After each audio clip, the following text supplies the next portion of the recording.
The JLR interview series. Okay, so it's Thursday afternoon, 27th of September, and I'm at Ronnie Scotts today, and with me I've got a special guest. His name's Charlie Hunter, well-known guitarist, and he's here doing a couple of nights. So how are you, Charlie? Well, I'm doing well, thanks. How are you? Thanks for having me. Yeah, no, you're welcome. Thanks and for being with Jazz on the Radio today. Hey, it's my pleasure. Excellent. That's good to hear. Well, we'll see if it's my pleasure. I'm sure it will be your pleasure. But ding! So I saw Charlie's gig last night and it was absolutely fabulous. Oh, thank you. Really enjoyed it a lot, and he's playing again tonight, hence that's why I'm here. We won't keep him too long because he's got to do his sound check and stuff, but I'm came all the way out here. I'm just at my gig. Oh, so. Okay, so that's good. And we were just talking a bit beforehand, so I might as well touch on that. The way how you sort of do your gig last night, went well, everything, and today you said you went for a really long walk around Hyde Park and stuff. I gotta get my exercise. Yeah, I gotta move the lard around a little bit. The aging lard needs to be perambulated. I would just say if you check on the internet, I'm sure you'll notice that it's not. It certainly feels like it.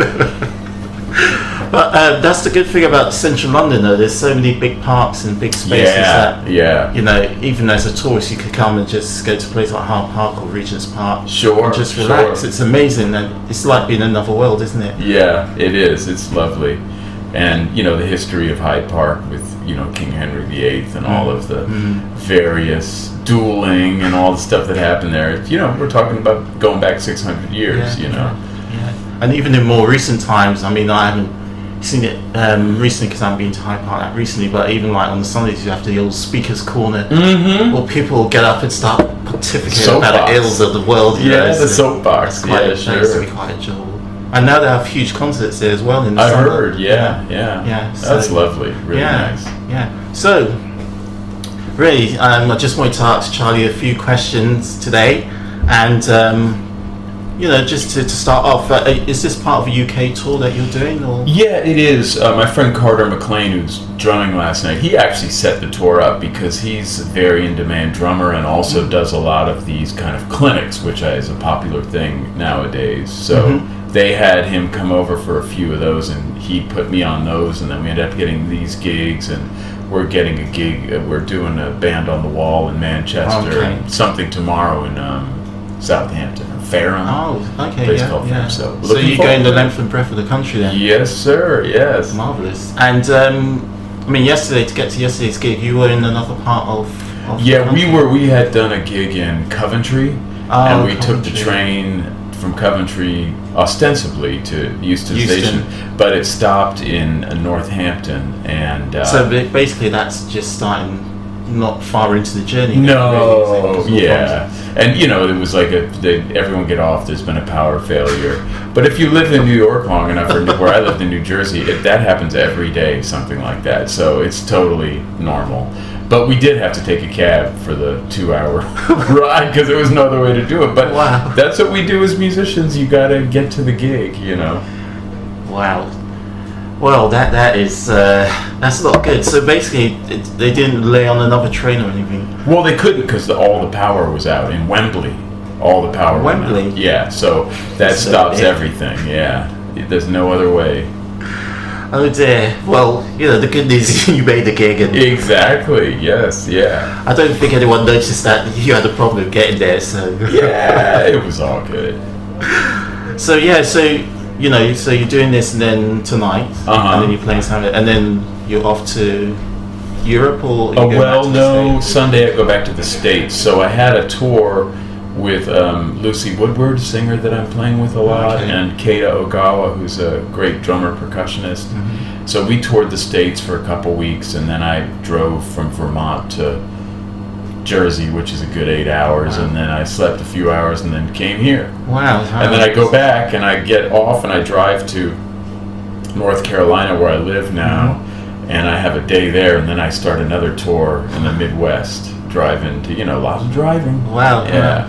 Wow, that sounds awesome to be honest with you. It's the life, Yeah. But that, you know, that's what you do. You know, you got to play, and the people that, you know, love watching you play. You know, so that's the main thing, isn't it? Well, I'm grateful for it. You know, I'm glad to have a job, honestly, and I'm glad I get to. I mean, I love playing music, and I love learning to play better, and every day it's just doing the work, you know, and it's really it's a blessing to not, you know, have to do all the jobs I used to have to do. And just to get to, you know, either play music or practice is great.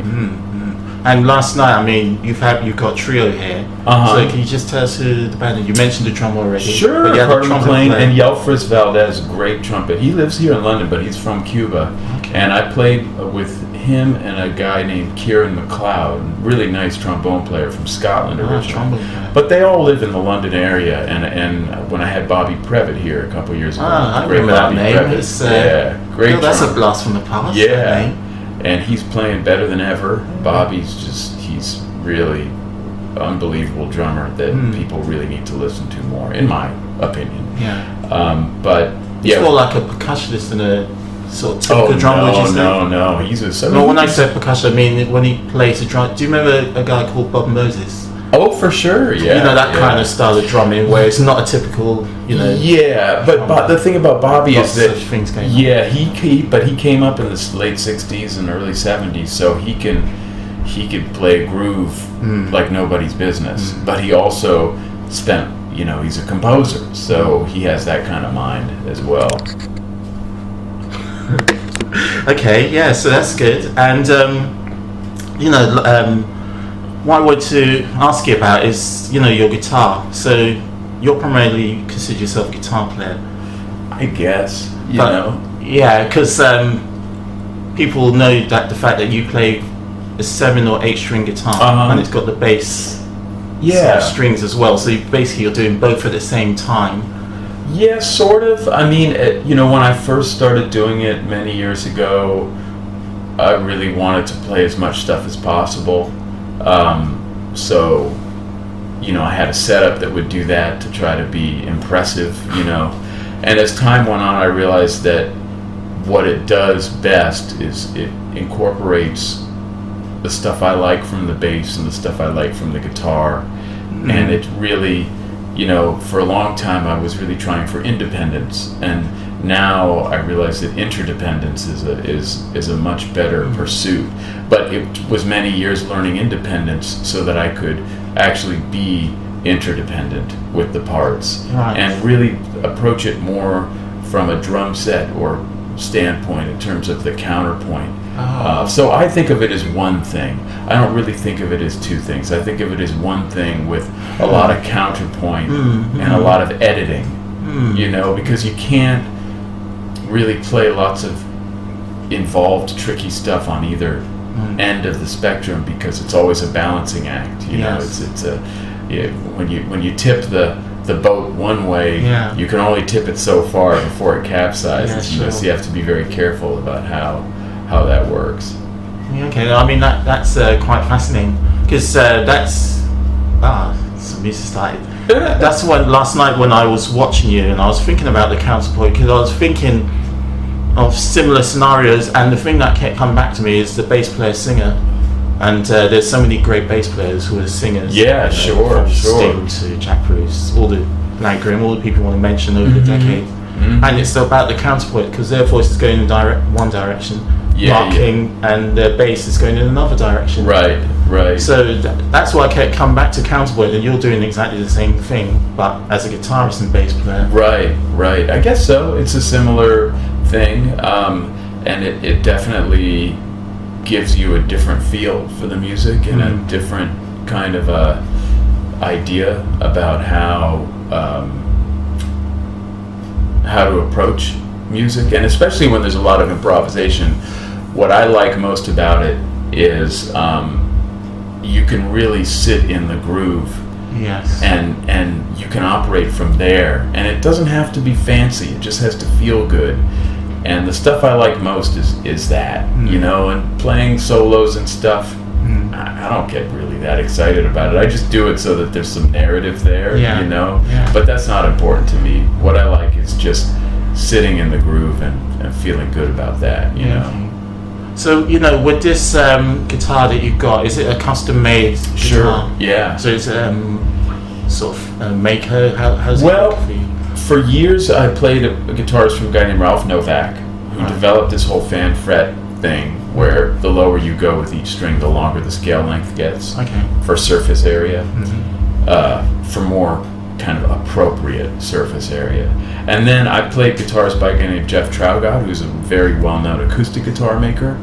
And right now I got together with a company called Hybrid Guitar Company, because people kept asking me, hey, I want to get one of those guitars, but these are like custom guitars that would cost a fortune to have made. And I get a deal because Jeff Traugott was super cool and let me, but these guys in North Carolina have a CNC machine, and both of them worked for Ralph Novak at one time or another. So they have the whole fan fret thing, and everything is in the computer. So I came up with a production model with them that is affordable, so to speak. So if people want to check it out, they can do that now without feeling like it's a massive commitment, economic commitment to check it out, so. Yeah, no, I think that's a really good idea, isn't it? Yeah. It's always like, people are such enthusiasts. I mean, you don't have to be a pro to be really enthusiastic about something. You could go to work, do your 9 to 5 or get home and just do what you want. And it's great. I'm wholeheartedly in favor of that. More people playing more music is good for everything. Yeah, I think so. But at the same time, you don't really see many other musicians playing that kind of... Not really. I mean, it's definitely a commitment, and it takes a lot of time. Not that playing saxophone doesn't take a lot of time. It all takes a lot of time.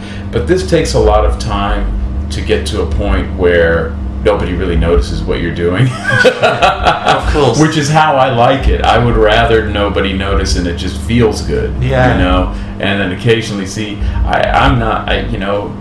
I'm getting to that age where the more covert things are important to me, and the more overt things become less and less important. I appreciate that. And I also think there's a certain thing that guitar-oriented instruments do that do well that horns and the voice don't do well, and vice versa.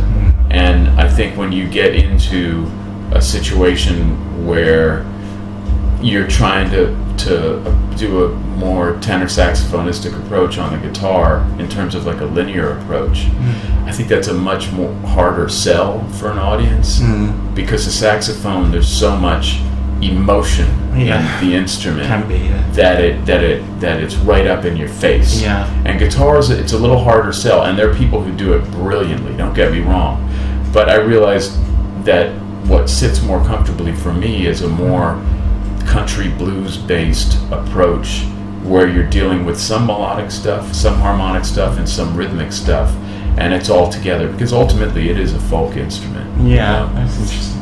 I mean, as you say, John Scofield comes to mind, who I've seen times over the years. He's got that exact what you're talking about. But he's like a real jazz guitar player. I mean, he probably wouldn't. I don't know if he thinks of himself that way, but because he has so much blues and other stuff in his playing.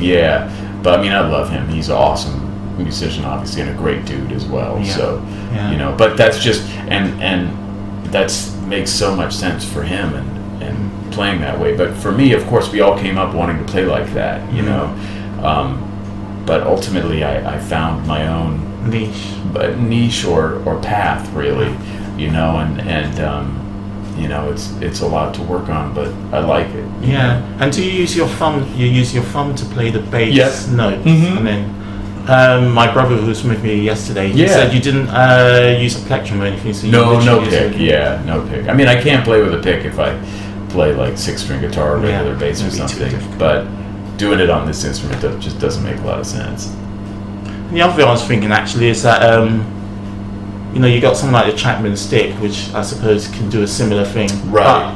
But I had to think about that as well. It's primarily bass players who really played well at the top level, who have. Some like Tony Levin. There's a lot of people who play that instrument, but the thing about it that what you gain in this kind of endless harmonic possibility, you kind of lose in the rhythmic, because you're tapping, you're not plucking. Oh, I see. And for me, that whole plucking thing, I mean, I just think of my instrument as like a really big guitar. You know, a really big acoustic guitar, actually. Like, I want, in my dreams, I want to be Mississippi John Hurt or Blind Blake or Joseph Spence or somebody like that, you know. And with whatever vocabulary I use, but that in any sense is like the technical approach that I'm kind of going for. So for me, the picking and the rhythm and the percussion is much more important than the harmonic, the amount of harmonic stuff I could play. Yeah. So I sacrificed the harmonic and for the percussive.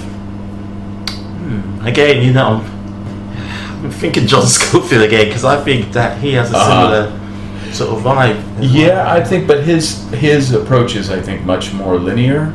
And because he's just primarily and harmonically he's plays as much stuff as you could physically possibly play. Yeah. You know, I'm much simpler. My thing is much simpler. The music I play is a lot simpler than the music he plays. Yeah.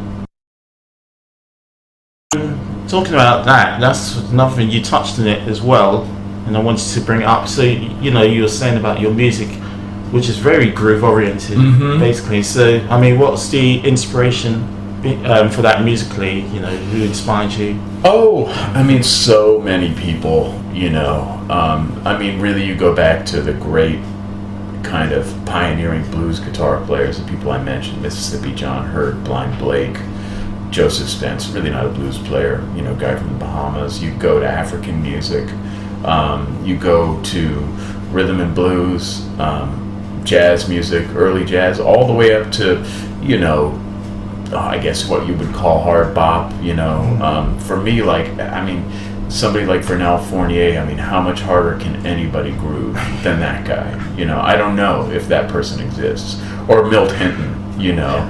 To me, that's the same as listening to James Jamerson, you know, and listening to Vernel Fournier is the same as listening to Clyde Stubblefield, or somebody like Fred Belows, the drummer on all that chess stuff.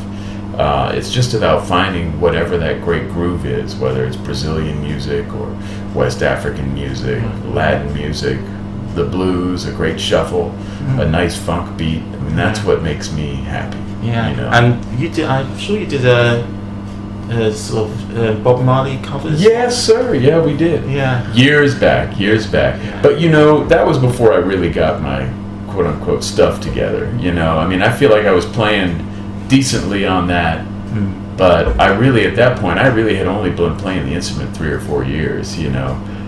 But yeah, we did a Bob Marley record, but there's no reggae on it anywhere.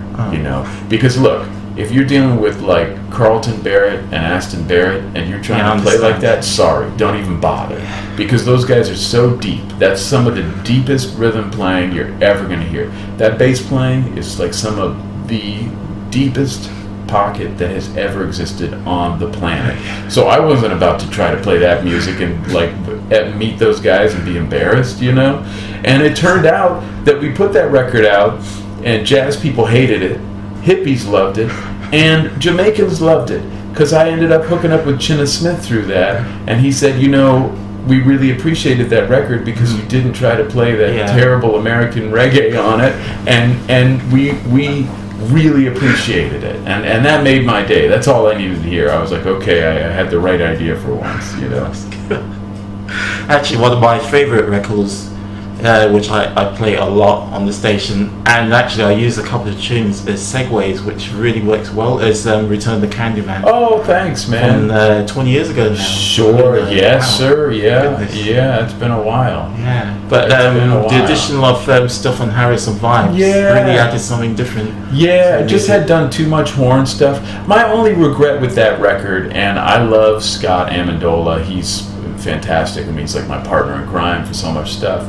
And John Santos, a great percussionist. That music at that time, I had just finished playing doing some recording with D'Angelo and a bunch of stuff, and I wish that I had been a little more and Lee Townsend produced it, who's like a Bill Frisell's producer and produced some of my records.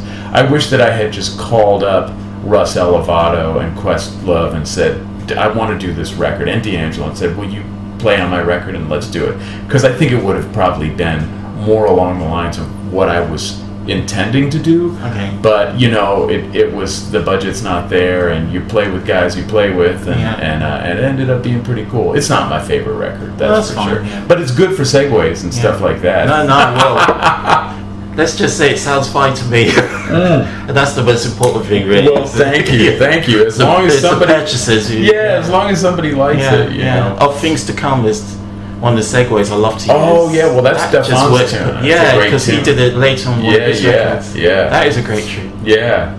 Yeah. So, and then you did a couple other things in the early 2000s. But at that stage, you started to get really groovier. It's more like what you're doing now, really. Yeah, I think so. It seemed like around the year 2000 that you could tell the transition. Yeah, I mean, I think I moved to New York City and I realized that there's 1,000 jazz guitar players who can play circles around me. And not only they can play circles around me, but they love it.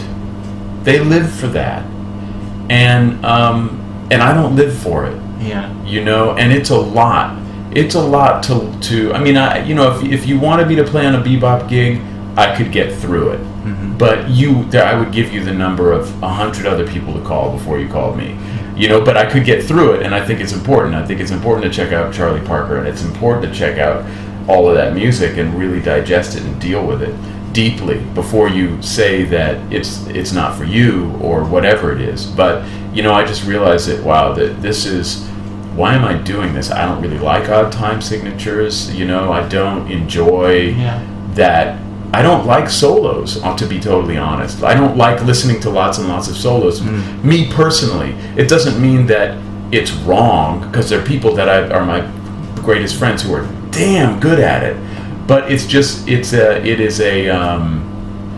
just an aesthetic kind of thing. That's all. It's totally subjective, And I think each musician, he or she has to take that journey where you figure out what is your honest representation of yourself.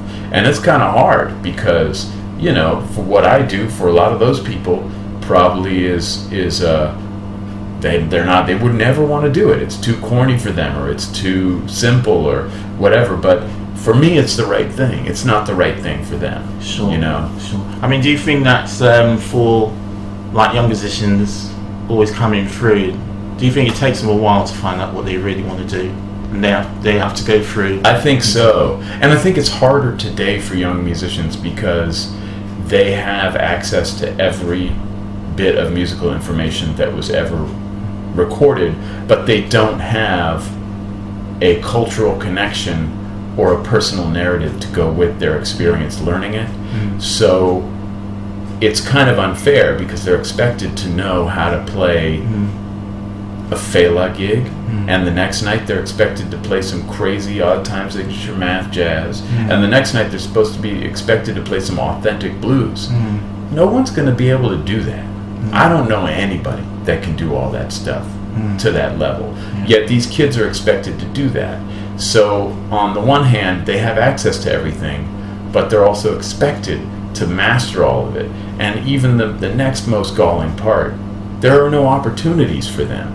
So they're putting themselves in a position where they're not able to really follow who they could become as their true authentic self as a musician. They're not being given an opportunity to follow that path, and ultimately it just adds insult to injuries because there's really not a lot of opportunity for them to play in terms of work, So I see a lot of these people, and they it's a calling. Nobody would choose to be a musician. That's crazy. You have to be out of your mind to choose this life, So it's a calling. They can't help but do it. And I just hope that something shifts in the paradigm so that a lot of these younger musicians can feel like they can step out and make their statement with regards to who they are, who they are in 2018, and what it means, what their experience means. Yeah, it's difficult. And I remember seeing Jack DeJohnette a few years ago before a concert he did at South Bank, and he was doing a talk, Yeah. And that came up about the younger musicians, and he came up with an interesting thing. He said that younger musicians now have to be entrepreneurs. Yeah. They have to do it all themselves, basically. Absolutely. Yeah. Just touching on one thing, it's interesting what you said about solos and stuff, because I run this jazz session. I've been doing it now for 3 years on the internet, but I've always had a policy from day one that there's got to be at least 40% vocals on the station, because over the years I've heard many jazz stations, it's just one instrumental track after another, and personally that will just drive me up the wall, because I don't want to listen to music like that. So it's interesting to hear someone like you saying you don't want to be playing one solo after another. Yeah, and it's interesting that you would say that now. I mean, I've shifted away from that as I've started playing more and more with singers, and I really like it. Yeah. And it's just, as I get older, it's rough being a parent. It's rough having a job. All these things are rough. And, when I play a gig, I want the audience to feel like they don't have to think about that for a little while. And we can kind of metaphorically talk about something else as the artist and the audience. And I know people who are really, they're fighters. They want to bring their music regardless of what it is, and they're going to go fight. But I just don't see myself that way. I want to give the audience an authentic representation of what I'm trying to do. And for me, it's just like playing with a singer. It's great because I can lock in with the drummer and groove, and then they can bring that narrative of the song that everyone is so used to hearing, and then I can take a little solo, then they can come back and finish the song, or we have a little drum thing or something. To me, I just like that, you know what I mean? And I'm sure I'll find a way back to playing like purely instrumental music again, but there's just something I really like about this current thing. Okay, well maybe that will explain last night, because I just want to bring that to the attention of the listeners that you've put quite a few covers in there on this last night. Yeah. You slipped in some George Michael, I noticed. Yeah, why not? Also, a name I haven't heard for years, Terence Trent D'Arby. You played Wishing Well. Wishing Well, I love that song. I love it. Yeah, what the heck? Why not? People know it.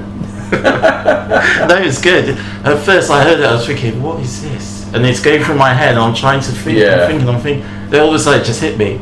It's Terence Trent D'Arby. Isn't that funny? Yeah. I like it. I mean, when you play instrumental music too, that's about as close as you're going to get to having a singer, because if people know the tune, you know. No, that was good fun. Yeah. So basically, what's your situation now? You got you brought a couple of albums recently, didn't you? Yeah, it's been a while. Been a while. Yeah, I had one out a couple years ago. I recorded a record with Carter and this young woman from Mexico named Silvana Estrada, and we were set to do a tour of the States last year, but her visa was denied. So I'll let listeners fill all of the rest of that in themselves. United States, Mexico, young artist, visa denied. And it was only a visa for a tour. It wasn't for anything else. So so that kind of derailed that. But as a consequence of the record, and she got pretty well known in Mexico now, so she's doing fairly well in Latin America, which I'm pretty pleased about. Okay, well maybe she'll get another opportunity then. Yeah, but I'm making a record next in a month or 2 months with Lucy Woodward, the singer I've been working with. I'm really excited about that. So we'll see how that. Okay, well hopefully we'll be back here at some point. Yeah, sure. So when that comes out, I'll look forward to giving that a spin. I hope so. On the station. Yeah. So so as I said, I don't want to keep you too long, because you've got your gig coming up in a while. I'm sure you need to get ready and stuff. I just wanted to say one thing before we sign off. Your trio last night, but it's like listening to a quartet. If you close your eyes, because it sounds like there's 4 guys on stage. There's some bass stuff happening. Yeah. Oh, cool. Well, thanks. Yeah, no, you're welcome. That's it really. So right on. Thanks for the interview, Jazz London Radio. Thank you. And enjoy the gig tonight. Right. And best of luck for the rest of the year. Thank you. Enjoy touring and driving away. Oh boy, endless, never ends. But it's okay. I have my podcast and audiobooks keep me company. Okay, well that's great. Excellent. Thanks a lot. Cool, man. Thank you. Thanks. Right on. The JLR Interview Series.